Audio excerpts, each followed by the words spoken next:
روزے کا فائدہ اللہ تعالیٰ نے جو قرآن کریم میں سورہ بقرہ کی آیت نمبر 183 میں ارشاد فرمایا وہ یہ ہے کہ یا ایھا الذین آمنوا کتب علیکم الصیام، اے ایمان والو تم پر روزے فرض کیے گئے ہیں، کما کتب علی الذین من قبلکم، جیسا کہ تم سے پہلے لوگوں پر بھی فرض تھے۔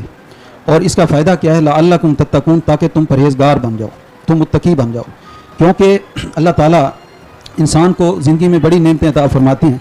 کچھ کھانے کے ساتھ تعلق ہے، کچھ کا پہننے کے ساتھ تعلق ہے، کچھ کا استعمال کے ساتھ تعلق ہے۔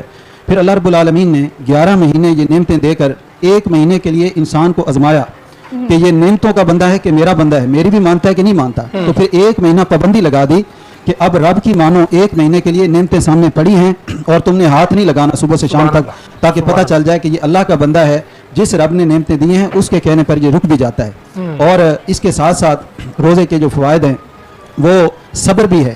حضور علیہ السلام نے ارشاد فرمایا ہوا شہر الصبر والصبر ثوابہ الجنہ، فرمایا صبر کا سیدھا ثواب جنت ہے، اس کے علاوہ کوئی ثواب نہیں ہے۔ اور انسان جو ہے یہ پریکٹیکل سے ہی سمجھتا ہے، اگر ویسے اس کو 1000 بار سمجھایا جائے کہ قبر کے حالات یوں ہیں تو اس کو سمجھ نہیں آئیں گی، جب یہ دیکھے گا تو پھر اس کو سمجھ آئے گی کہ کیا حالات ہوتے ہیں۔ تو روزہ پریکٹیکلی انسان کو صبر کا سبق دیتا ہے کہ آپ لوگوں نے دیکھنا ہے کہ ایک آپ کے پاس دن ہے، صبح سے نعمتیں تمہارے پاس شام تک پڑی ہیں، پر ان کے پاس نہیں جانا ہے۔